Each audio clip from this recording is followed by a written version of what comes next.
आप लोगों ने मेरी वीडियोस देखी होगी लास्ट पार्ट 110, जिसमें हमने बताया था कि मेरे पापा ने हमें किराए के मकान पे कनखल रखा था और जहाँ पर वो खेती बाड़ी करके और मूली और सीजनली सब्जी फ्रूट्स को बोकर मेहनत करके वो सेलिंग किया करते थे। अब आपको मैं बताएंगे कि हम नींबूखेर मोती बाजार दादाजी के मकान में कैसे आए। चलिए, इससे पहले आप ये जान लीजिए कि मैं कौन।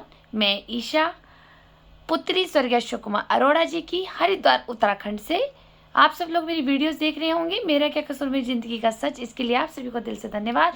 और जो मेरे नए व्यूवर्स जुड़े हैं उन्हें मैं ये कहना चाहूँगी वो मुझे एफबी पर और यूट्यूब पर ईशा बेरी के नाम पर जा करके फॉलो करें, मेरी ज़िंदगी का सच सुन सके। हो सकता है मेरी ज़िंदगी का सच आपके कुछ काम आ सके। और लाइक, सब्सक्राइब और शेयर भी कीजिए।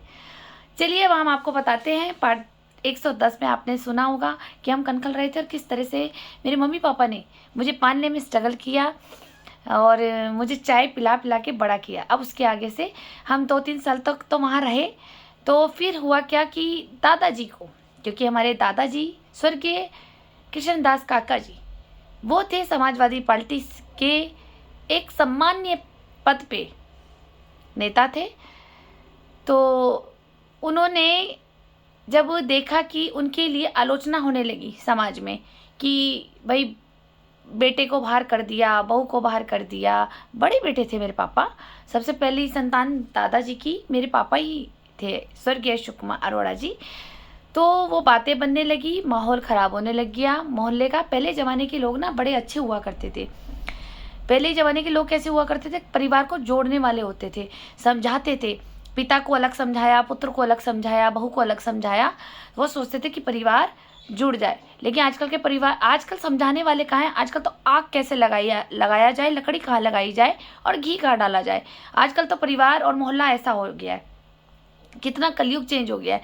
तो मेरे दादाजी को कुछ रिश्तेदारों ने समझाया, आस पड़ोस के लोगों ने समझाया कि चलो कोई बात नहीं, घर में लड़ाई झगड़े तो होते हैं, नाराज़ होकर चले गए हैं या बहू बेटे या तुमने निकाल दिया, कोई दिक्कत नहीं है तुम, लेकिन फिर भी एक समाज के कारण उन्हें घर ले आओ क्योंकि आलोचना बहुत हो रही है। पापा मेरे 3-4 साल रहे हैं कनखल।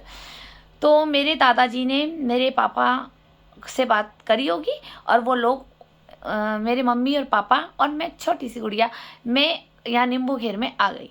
ठीक है, जिस प्रॉपर्टी पे वो माफियों ने लगा दिए हैं ताले, तो वहाँ पर मेरे मम्मी पापा आ गए थे। मेरे मम्मी पापा को क्या दिया, अब ध्यान से सुनिए।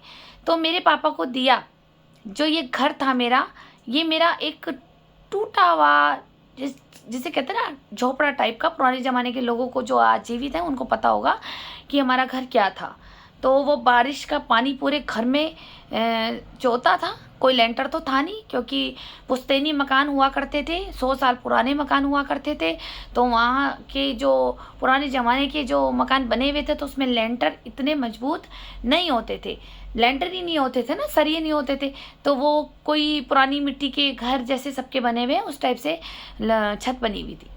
अब वो कमरा हमें एक दे दिया, वो एक कमरा दे दिया। उसी में मेरे दादाजी ने कहा कि भाई मेरे सम्मान के लिए वापस आ जाओ। मेरे पापा ने अपने पिता की बात मानी क्योंकि उस वक्त तो आज्ञाकारी पुत्र होते थे। पहले कोई दादा परदादा की बात काट दे मजाल है, जैसा कह दिया वैसे ही नियम करना पड़ता था। पहले राम जैसे और श्रवण जैसे बेटे भी हुआ करते थे, लेकिन आजकल तो बेटे भी रावण जैसे पैदा हो रहे हैं। ठीक है, और घर घर में माएँ बड़ी परेशान हो रही हैं। कोई नशे में पड़ा है, किसी को पढ़ाई से मतलब नहीं है। अब तो मार भी नहीं सकते, कानून ही ऐसा बना दिया। बेटियां वारिस बेटियां बालिग हो जाए 18 साल की तो कानून कहता है अपनी स्वेच्छा से वो कहीं भी माँ बाप का, पितरों का, दादाओं का मान सम्मान खराब करके और उनकी इज्जत को पैरों तले कुचल के वो कहीं भी जा सकती है, आज़ाद है, कोई कानून नहीं बना है। ऐसी बेटा बालिग हो जाता है, वो नौकरी करने की बजाय नशों में पड़ रहा है। ठीक है, नशों में पड़ रहा है। मार सकते नहीं, माँ बाप मार नहीं सकते। पहले तो माँ बाप लठ पेल, जूते चप्पल पेल सब पेल देते थे, हर तरह के हथियार चलाते थे माँ बाप। लेकिन आजकल तो मारना ही गुनाह हो गया है। तो आप देख लीजिए कि बच्चे हाथ से किस तरह से निकल गए। तो इस तरह से मेरे पिताजी ने अपने पिताजी का सम्मान रखा और वो मेरी मम्मी को और मेरे को लेकर के इस घर में आ गए थे। एक कमरा मेरे दादाजी ने दिया था जिसमें कोई टॉयलेट नहीं थी, किचन नहीं थी, वॉशरूम नहीं था, नहाने का बाथरूम नहीं था, सिर्फ एक कमरा था जो बारिश से इतना चौता था ना, इतना चौता था कि मतलब अगर बारिशें शुरू हो जाए तो मुझे ये लगता था कि ईश्वर 2 महीने की इतनी सज़ा देता है सावन में। मैं छोटी थी, ठीक है, बहुत छोटी थी, मैं फर्स्ट क्लास में थी तब, UKG फर्स्ट में ही थी। इतना मुझे पता है कि मैं अपनी किताब लेकर के कोने में बैठती थी, एक बोरी बिछा करके, और मैं छत को देखती थी कि, और पापा से भी कहती थी कि इतनी बारिश होती है, इसे तो बंद हो जानी चाहिए। क्यों? क्योंकि हमारा वहीं डबल बेड होता था, वहीं सोफ़ा होता था और वहीं पे पानी टपक रहा है, तो हम एक कोने में दीवार के सहारे जहाँ पानी नहीं लगता था वहाँ जा कर के हम जगह ढूंढते थे। मेरी मम्मी बाहर वाले में रहती थी, टीन वाले कमरे में, और कभी कहीं से पानी लीक हो रहा है, कभी कहीं से लीक हो रहा है। किचन थी नहीं, बाहर भी एक जो टीन वाला आपने देखा हमारा कमरा, वो बिल्कुल ही प्लेन था, वहाँ कुछ था ही नहीं। हम एक कोने में स्टॉप होता था, उस वक्त स्टॉप रखते थे, उस पर हम रोटी बनाते थे, मम्मी बनाती थी, मैंने बचपन देखा है। तो इस तरह से हमने स्ट्रगल किया, अंदर पानी चोरा है और बाहर भी इतना कुछ पानी वाला होता था, कहीं ना कहीं टीन से भी पानी टपकता रहता था। तो ये दादाजी और दादी जी ने हमें मकान दिया, जिसके लिए आज ये बोला जाता है कि हमने तो इनको संपत्ति दे दी। ठीक है, तो ना ही देती तो ज़्यादा सही था। कम से कम मेरे पापा कुछ और तो दिमाग से जुगाड़ सोचते, अपने लिए मकान बनाते, लेकिन उन्होंने, दादाजी ने यहाँ तो बसा दिया टूटे हुए मकान में। तो चाची को भी प्रॉब्लम हो गई, चाचा को भी हो गई कि अरे ये तो यहाँ पे अब कब्जा कर लेंगे, ये यहाँ रहेंगे। तो दादाजी का तो ऑर्डर कौन नहीं माने, ऐसा कोई इनके घर में था ही नहीं।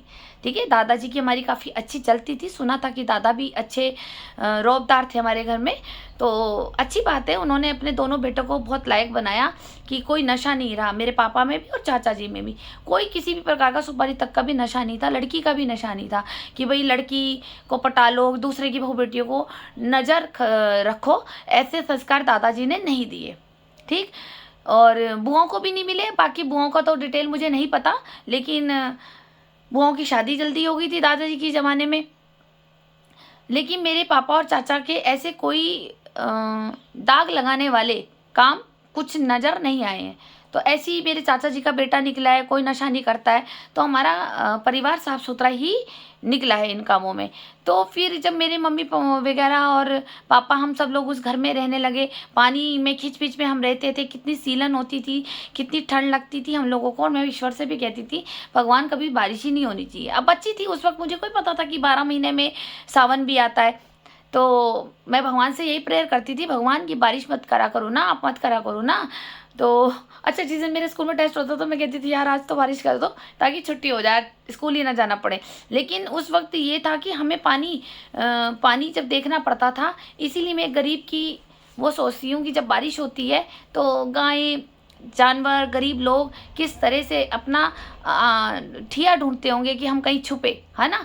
बारिश हो रही है, बारिश में हम भीग जाएंगे, हमारे पास कपड़े भी नहीं होंगे। गरीब लोगों पे इतने कपड़े कहाँ होते हैं सड़क पे जो होते हैं, जानवर भीग जाते हैं और कौन पूछ रहा है उन्हें। तो मैं उस वक्त भी कहती थी भगवान बारिश मत किया करो। तो इस तरह का हमें टूटा हुआ घर दिया था, जिसके कारण हमने उसमें गुजारा किया, क्योंकि पिताजी मेरे ब्रेड बेचते थे। ठीक है, फिर क्या हुआ, जब इस मकान में आए तो उन्होंने कैसे कैसे स्ट्रगल किया मैं अब आपको बताती हूँ। ये तो था हमारा कनखल से वापस आना दादाजी के मकान में, और एक टूटे हुए कमरे में रहना, जो पानी की बौछार पूरी अनलिमिटेड होती थी, हमारा सामान भीग जाता था, हमें बैठने की उठने की दिक्कत होती थी, कोई हमें सपोर्ट नहीं करता था, चाचा चाची से बोलचाल नहीं थी, दादी से भी बोलचाल नहीं थी उस वक्त, क्योंकि हम गरीब थे ना, पापा की नौकरी तो थी नहीं, और जिसके पल्ले दाने दादी भी उसे पहचाने, तो वाली बात हो रही थी उस वक्त। तो दादाजी के लिए तो सारे बच्चे बराबर थे।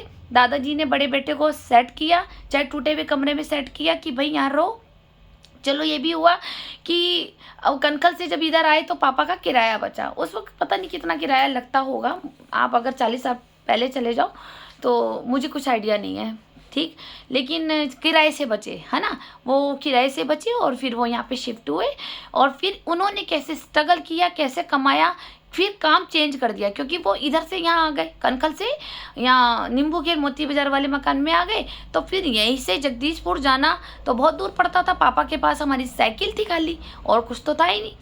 तो उन्होंने फिर अपना काम चेंज किया। क्या काम चेंज किया मैं आपको नेक्स्ट वीडियो में बताऊंगी कि उन्होंने कौन सा काम शुरुआत की और जिससे उन्होंने अपनी बीवी का और अपनी बेटी ईशा का पेट भरा है। चलिए अब मैं आपको बताती हूँ नेक्स्ट वीडियो में। फिर मिलते हैं जल्दी।